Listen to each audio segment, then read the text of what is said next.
lot of people tagging me to this article from the Japan Times, so thank you all very much for the tags. Let's take a look. They say everything from slang to costumes needs to be considered in an era Like old videos where more international sold. success is I crucial look at them to old making a videos then. video game blockbuster. And they write, behind the global success of Japanese video games lies a delicate task, appealing to overseas players whose expectations on issues such as sexism are increasingly influencing the content of major titles. That's funny. What kind of weirdo thinks like that? Like, most people, normal people, when they're considering buying a game, they're gonna consider things such as the price of the game, the gameplay, the intellectual property itself if they're interested in it. For example, if it's a sequel or something, or from a studio, developers they just like. But apparently to the author of this article, it's a major factor in my decision is sexism. Is this game sexist? I think it's so dumb that people think about political views in video games. For the longest time, people are like, get the hell out of with your political talk in any game, because nobody cares. Whenever you play a game, you're kind of trying to put your mind in a different world. You're trying to escape reality for a moment, because our reality sucks. It sucks. There's many good things in the world, but there's a lot of bad things. And sometimes you just want to turn off your brain and not think about anything at all that is happening in the world. So whenever this fucking game is talking about politics, sexism, yada yada, you don't want to listen to this shit. You want to just enjoy the game and look at something funny or have a good experience, not think about things that are constant discussions in the world right now. Yeah, okay. I don't worry about these small points. Was a dude in the Xenoblade fandom who was complaining on Twitter about the game being too sexist, sexualizing the women too much. And then people looked this dude up because his information was public. I guess he had to register like this. Also, people want sexy women and sexy men. Listen, I'm a break it to you. Listen, if you want to look like Arnold in Age of Conan and the Conan movie, listen, that's not the body many men can achieve. That requires a lot of time, a lot of work, and sometimes a lot of steroids. So you must understand that even the sexy men you find in game, or the sexy women in the game, people might not be able to look like that in real life, but they sure as hell would love to look it like that or look at it while playing video games. Even the same gender wants to look at it as well. The human brain wants to look at something that is appealing. And whenever you're playing a video game where things are just meant to be fun and relax you and you're meant to have a good time, you're meant to look at something that is appealing. That's the whole point of it. Because, spoiler alert, it came out that this dude was a literal child predator. Now, that said, oh God, I understand that the author of put this him just article in is jail, trying to present this as castrate the him, be viewpoint done. I of don't the know. gaming companies or publishers Jesus. and things like that. However, my point still stands, and I'm going to add on to it here. So men and if it's a women are fan company service? that's Yeah, talking pretty like much. that, chances are they don't actually care about that, and they're just trying to pander to ESG money, which we already know has been occurring more and more in Japan, as the prime minister himself had literally asked for BlackRock funding. The second thing, if it's not a company, it's just a person saying stuff like that on social media, well, as I just cited, there's been times, too many times where someone like that has actually been a literal predator. I got more to say, but let's get back to the article for now, because so far I've only read a paragraph. So continuing at the Japan Times. With the majority of sales for big games now outside Japan, everything from slang words to characters' costumes must be carefully considered for a global audience. It is a complex process that has come a long way since the Wild West of the 1980s and 90s, according to one high-profile localization team. Oh, localization team. Oh, great. Yeah, people love those guys, right? That's a great people to be listening to right there. A quote. Jesus. There were no rules, no industry standards, and the quality of localization could vary greatly from one title to the next, says the Sega of America team. Oh, isn't that the one that Katrina was a part of? I think she might have been. Oh no, that's the girl. Wait, isn't Katrina the girl that had that whole rant about putting political views in her translations? So, says the Sega of America team who worked on Like a Dragon Infinite Wealth, the latest title in the Or hit maybe Yakuza not. series, releasing on Friday. I think also, by the way, this game, its only concern is that the way they're selling the game. All they should think about is the way they're blocking NG Plus with exclusive deal, like exclusive packs, instead of having it in the base game. I don't think they should be thinking about the political views in their game.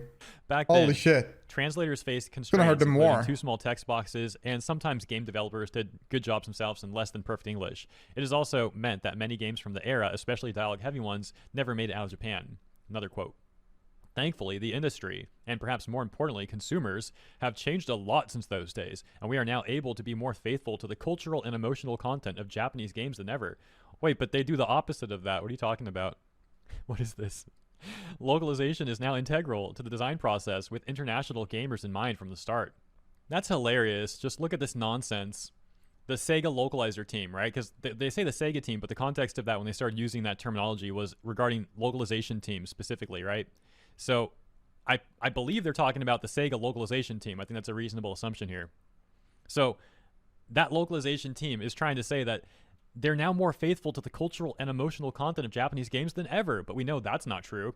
And then the author literally says right below that, contradicts the above, saying, localization is now integral to the design process with international gamers in mind from the start. So you're not more faithful to the cultural and emotional content of Japanese games. You're not faithful to it if you're trying to change it for international gamers. And I hate that. I hope they never do that. The idea that Western games have nowadays where everything has to be ugly, political, and blah, blah, blah. It's such a breath of fresh air whenever you see something completely different coming out of China and Japan. Like, it's so nice because that's why you see like game like Pal World, where you're literally enslaving Pokemon and you can butcher them, and in reality it's kind of nuts, but people enjoy it because it's different. It just does its own thing and it doesn't care about like the standards and worries that a lot of Western media has. I think it's really nice to have like games be a little bit more creative, a little bit more brutal, show a little bit more of their culture instead of presenting themselves to in a way that would be more fitting for Western media, because Western media sucks. Like, create your own standards, provide your reveal your own type of work the way you wish to like have it. And don't follow a rule set of check marks to make sure that somebody, some dude on some maniac on Twitter is fine with it, or some weird article, like some weird dude writing articles for Bloomberg or I don't know, whatever, like Kotaku is super happy about what you do. You will never please these people, and most of the time, if you please these people, there might not even be the consumers that want to buy your game. Like, in the end of the day, it's just funny, man. What a joke. Continuing. One key example is how Japanese game developers dress their heroes. Having their own takes. Yeah, exactly. Movement changes mindsets, says Frank Genti, senior localization manager at Japanese game giant Bandai Namco. Further saying, we tell them that the cleavage is a bit too exposed or the skirt is a bit too short. Before, they weren't very flexible, but they've become more proactive on such subjects. Oh, great. Using the same exact rhetoric that Xenoblade dude I mentioned earlier was using, the one who was like a literal child predator. And it's like I've said in other videos myself, I personally actually like outfits that are more covered up. I think it's classy and cool. But you never hear me sounding like these people. To me, these people sound like freaking weirdos and creeps, and so many of them actually are. Or they're just being fake and lying through their teeth for the sake of ESG money grabbing. It's also just hilarious how pompous people like this are, as if changing some pixels on the screen is going to save women all around the world. Like, women should just love this dude for doing that. Get out of here, man. I'm skipping down the article a bit now, starting here. But in recent years, booming interest in manga comics, anime, and wider Japanese culture has made the job easier. People know what ramen is now. We don't need to say noodles anymore, Genti says. Okay, I gotta pause again. Like, hold up real quick, because this is now an anecdote, but to me, out here, people have known what ramen is for a long time. Like, that's not... It's a type of noodle. I mean, it's a dish itself. Like, what, not a recent thing at all. Everybody's known can this go back to, forever. like, age 10. knowing what I ramen mean, was. I've known this forever. I've never thought that this is new. I know what difference between egg noodles, ramen. You know, like I know the dishes. There's never been a case that has been the same thing. We'd pick it up as like a cheap meal pretty often. And I could tell you, a lot of the people. I remember Pokemon changing rice ball to donuts. Maybe it's a localization thing, but in my country, with my language, we had rice ball as well in Pokemon. Is it in American rice ball is it in American donuts instead of rice ball? Jelly filled donuts. Interesting. Look it up. I might look it up off the stream. That's interesting. I've never heard about this. A rice ball is different. Yeah, I'm thinking about the one with either like some meat inside and then rice around it, like white rice around it. Hey, I take this shithead's job. Yeah. Around me when I was growing up and stuff, they also knew what ramen was. But I also understand, once again, this is an anecdote, so whatever. More importantly, suggesting that they would have to change ramen to noodles because people would not understand what ramen is a part of a larger issue that we've all talked about plenty of times in the past. What these people don't seem to understand is a lot of the people that consume Japanese media, whether it's manga, games, whatever, we don't mind if there's a term that we don't know. For example, if we're using the ramen example that this dude just used, if someone sees ramen and they don't know what it is, guess what? They might be intrigued by that. They might look it up after or right then, and then they go and look up what ramen is and they find out more about Japanese culture. And that's a good thing. His team at the European headquarters for Bandai Namco has adapted games including the Tekken Fighting series and the smash hit role-playing game Elden Ring into a dozen languages. The job is as much a cultural challenge as a linguistic one, says Pierre Froget, localization manager at Bandai. And then a quote from him saying, "The player, whichever country they're from, should understand and feel the same thing as someone playing in the original language." Yeah, thing is, a lot of these localizers change it, so they're not going to get the same thing. For example, Trails of Cold Steel, when the localizer said that they changed jokes because the Japanese jokes are just too offensive for Western people or whatever. It's paraphrased slightly. No longer acceptable. What do you mean by that, a better understanding of Japanese culture among players. Clearly, he doesn't need adaptations gatekeeping. Can be more subtle. The Yakuza series is now called Like a Dragon, closer to the original Japanese. LGBTQ caricatures and sexist cliches have also been axed. So once again, like I pointed out earlier, where they were like contradicting themselves. So axing material from the localized version is not going to keep it the same as someone playing it in the original language, right? Excuse me. Like, this article's just wild. Like, I feel like I'm losing IQ as I read it. Like, yeah, that's the thing. That's what normal people think. Like, this is what normal people perceive it. Whenever someone this dumb talks about these things, issues that are not really issues, of course you're gonna feel like you're losing brain cell as you read it. Because it's hard for you to even understand that somebody can think this way. They are creating issues that are not real issues in the world. Like, there's so many issues in the world. There's literally a war going on. There's literally housing problems. There are inflation issues. There are so many issues that are going around even it's so, like, when it comes to socializations and blah blah blah. There's so many issues in the world, but yet these people are focusing on things that don't matter, like localizing and sexism and changing things in games that don't really have any, that are not really sexism, that are not really anything but like representing our originality from that either a country or that game.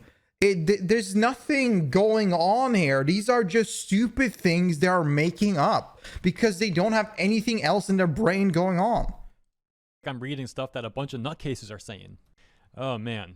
Okay, I think we're almost done though. I might skip down a little bit if we're not almost done, man. This article, dude, he's getting mad, and I get that. But I've been mad at this shit. Like, I'm like tired of this. Like, I think this is so stupid that obviously anybody normal would get mad if they think about that this will starting to affect them, because it does.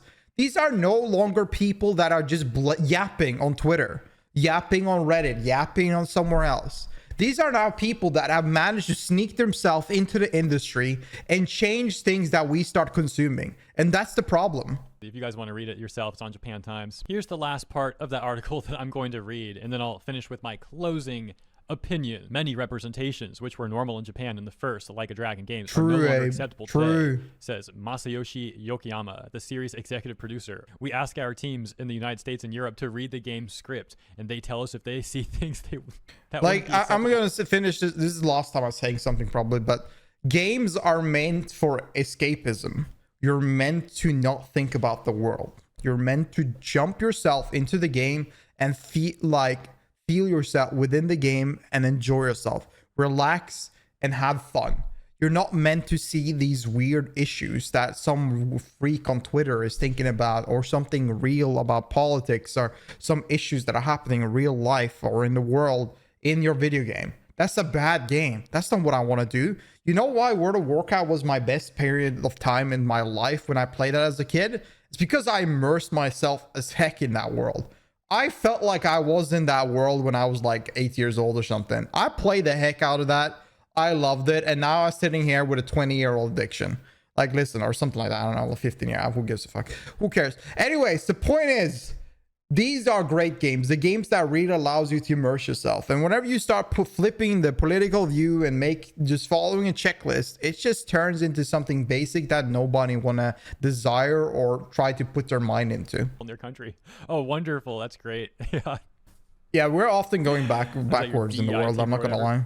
So on top of everything else I already outlined, and you know, everything I said already regarding people who talk like this, people who got exposed saying the same rhetoric, etc., I will now add on to this. Japan has a unique competitive advantage when it comes to anime and games. Yeah.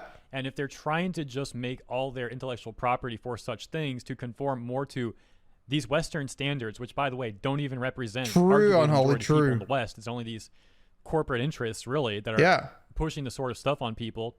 And then some individual consumers who are foolish enough to believe all of this, of course. But the point is, if Japan continues down that road, they are going to remove their competitive advantage. 100%. Simply, the people that like the uniqueness of what Japan and Japanese games offer, they're no longer going to have that benefit anymore, and they might not consume that material anymore. And two, it makes their intellectual property easier to copy and will allow other markets to simply cut out Japan and create their own versions of these Japanese games or manga or anime, which is already starting to happen on some level. Yep. That's why you're seeing an indie developer out finessing people that have been in the industry for 30 years. That's why you're starting to see that now, because these people are like following a checklist. These companies are following a checklist that is so basic and narrow without any innovation or interest that even the newest, a high schooler can make a better game than them, make a more popular and interesting game. That's how far they have stooped. That's why it was so refreshing to find games like Baldur's Gate, find Pal World. These games are not the same that you used to. This is not the same thing we keep on getting from every single company nowadays. Yeah, I could say more about all of this, but I'm going to leave it there. Yeah, same. Consider letting me know what you think about all of this in the comments. I hope you enjoyed this segment, and if you did, consider liking and or subscribing for more segments like this, and also, it helps me out. I appreciate you, and as always, I will see you in the next one. Have a great rest of your day. Good ass video. Thank you so much. I completely agree. I think you've been yapping a little enough there. Yeah. Localization themes have no purpose. I think they should remove localization themes. The only time so listen, most Western places don't need localization. The only ones that need localization are countries like China and India, because they have like rules that are not fit for their people at all. Like in China, you're not meant to see bones at all. You're not meant to show bones of anything. So whenever you're having an undead, they need to be fully like, they can't really have any bones presented like that. Because these are rules in the countries, and that's where localization might be fine. Maybe you want to make a sentence more understandable for somebody in that country. That's fine. Does anyone know the reason for that? There's some, it's a cultural thing. It's about something about the religion, or the old Chinese religion. That's why. But yeah, so that's so, and the same thing goes for India and other places in the world, and that's where localization work. But to change social agendas and all these things, no, that's too much. That's too much. Nobody gives a shit about that. Hi, thank you so much for watching. If you enjoyed this video, please like the video and subscribe. I'll post videos nearly every day, so if you want to watch any more reactions, feel free to subscribe and I'll see you there.